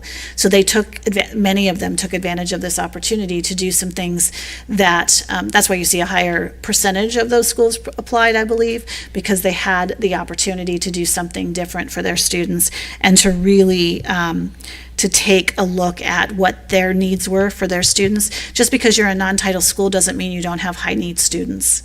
And so the opportunity to have some grant money that typically is not available to them was unique, and they are taking advantage of it and doing some great things. Again, this spending, I believe, will, because it says so far, I believe we'll see more go up. We hope at the end, here in the next semester, if we have money that gets freed up because something gets shifted, we may be able to open up another round. So for those schools that did not apply, But it would have to be not personnel generated, it would have to be products, because we won't be adding personnel here at the end of the grant, because that money will run out. So. On our next slide, Emily's going to lead us to our last. I can kick us off. Yeah, this is the fourth and final question we wanted to ask of the data, which is trying to get a sense of where we need to focus efforts to ensure sustainability. And there's two pieces to that. One is the fiscal sustainability piece, where we wanted to be able to separate what is likely one-time spend from potential ongoing. And then the second point is wanting to understand how to sustain what's working. And so I'll come back to that. But Holly, did you want to make one other point on this slide?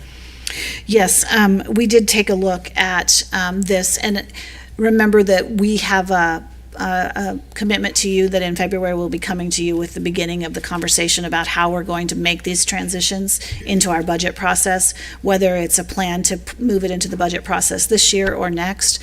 But we're also engaging in conversations about the positions that are perhaps unfilled and we have encumbered in ESSER. Should we take a look at those? We're also paying attention to community interest.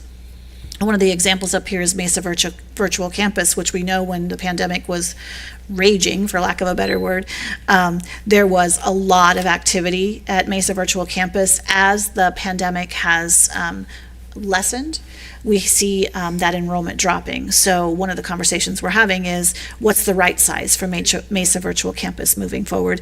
And because it is students that we receive ADM on, is it a logical transition to move it over into the M&O budget and not maintain it in ESSER? Or do we have the community interest in that moving forward? So those are all conversations that we're engaging with, following closely on what does it mean to continue some of these programs, and in February we'll bring a plan forward to you that won't be perfect, but it will be the steps that we're going to take to make those recommendations from the budget moving forward. And I say it won't be perfect because we won't have all the information. We'll have a plan for how we're going to gather the information, but as we go, we'll learn things for sure. Great transition to the next slide, where this is a visual to share how we are thinking of what effective progress monitoring across ESSER funds looks like. The pyramid here and the reference to Maslow's hierarchy is intended to illustrate an increasingly narrow set of investments as you move up the pyramid that the analysis is relevant for. So at the bottom of the pyramid, number one, we think we can answer for almost everything we invest in this question of like, was there a good rationale, good research base for how we allocated the funds?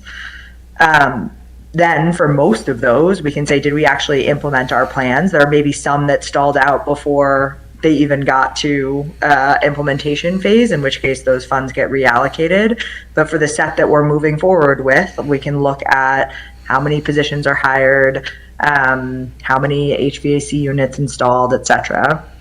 And then going up to step 3 here, did we do so in ways that were aligned to what research said would work? So, for example, for tutoring initiatives, we want to ensure that not just that we got the vendors in place, but that the delivery of the service is happening in ways that are aligned to what research says works.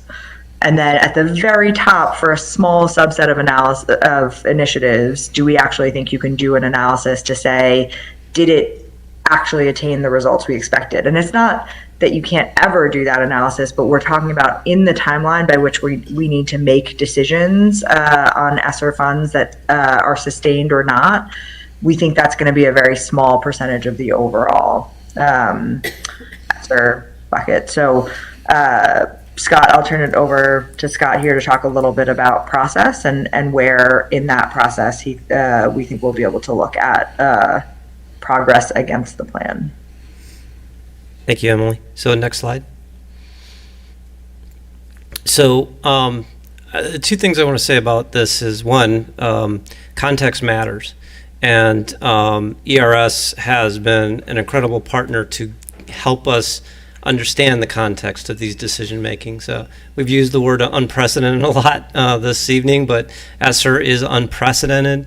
I think we've kind of spelled that out tonight as to just how monumental this task is. I have been talking a lot with districts in the state and outside of the state about how the idea that we can easily fall into a trap of thinking about these funds kind of like Title I and other federal funds that we've had in the past.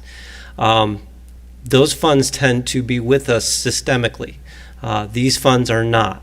So, and we've talked many times about how systemic funding is what we're looking for, because we want to pay people to do a job, and we want them to do that for a long time with students, right? And so this challenge with this finite amount creates not just a challenge for us in thinking about how we're going to spend, but also as we start to think about how we're going to work our way out of and to the idea that this won't be available in 2025 when we finalize this. So we are looking at this timeline. As Holly mentioned, we are going to be re-engaging you in that February timeline to start to contextualize that conversation.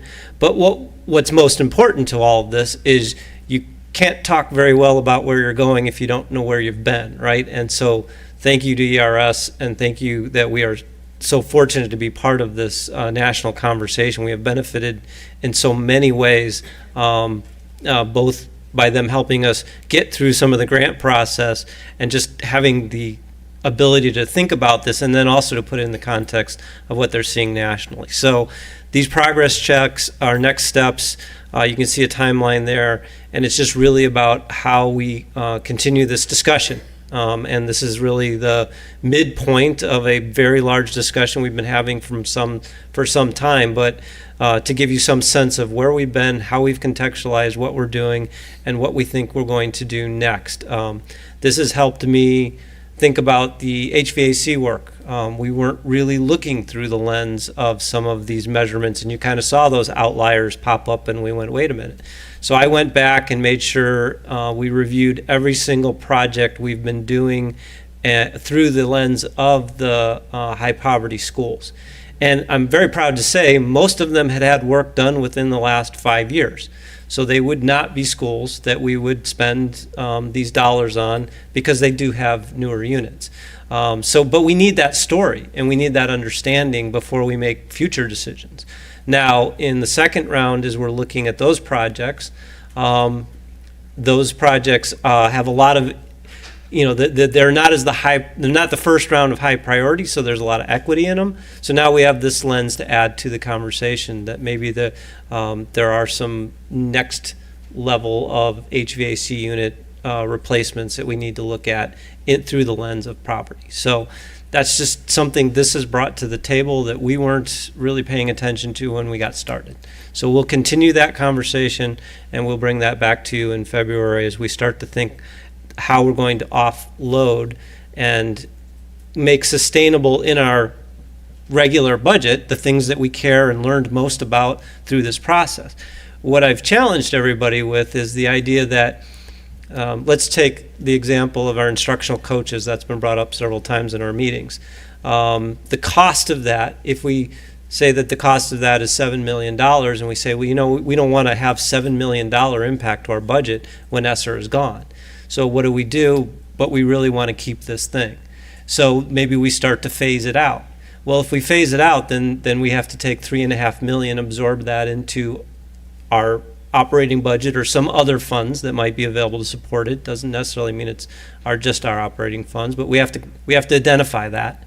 But when we've identified that, now we've taken $3.5 million that we were planning to spend off the table, and we have to find a replacement to still get the money spent. So that finite timeline that we're dealing with as far as this money is it has to be committed, it has to be spent, and it has to be completed by that timeline, creates kind of a unique challenge in the idea that we also want to work our way off of this funding so that we can make this sustainable. And so that's where we're going to be challenged. That's what we'll be bringing back to you as we start to discuss about not just what do we want to kind of work our way out of, but also how are we going to still spend the money? And maybe that shifts the money to some other area that we haven't considered yet. I think that's it. Emily, thank you very much for staying up so late. Get some sleep. Want to stick around in case there's any questions, Emily? Yeah, do you want to stick around? Thank you.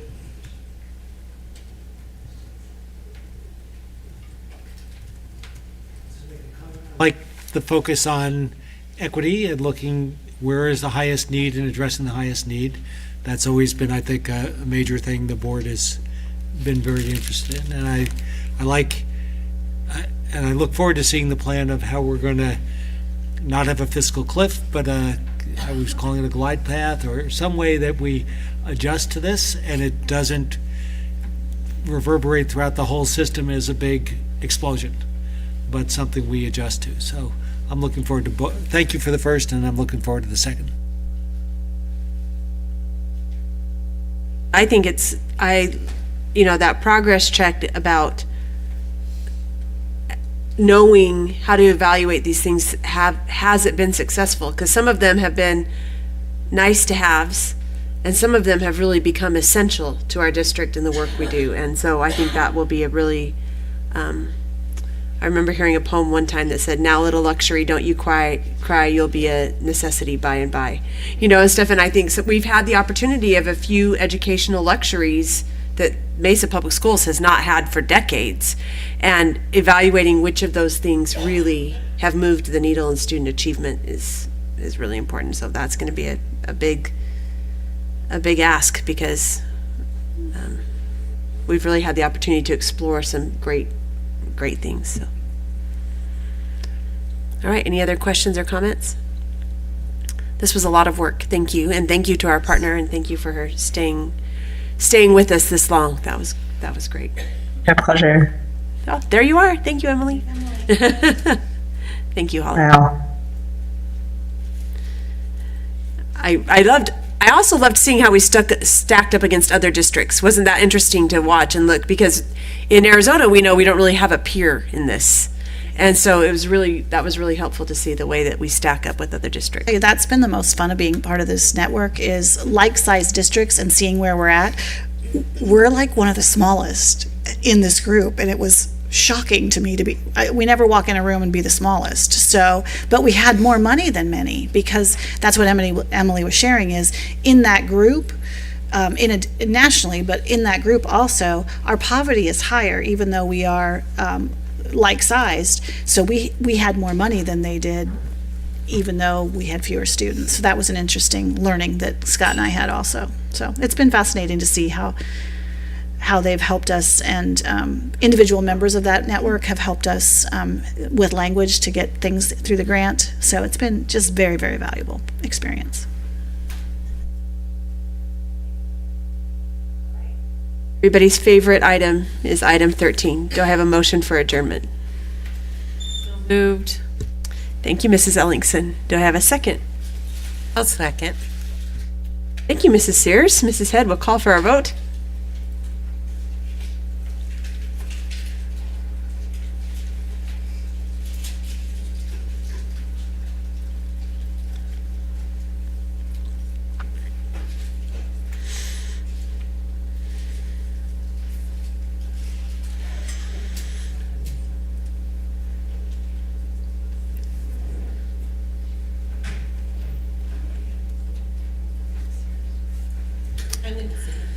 Mrs. Sears says yay.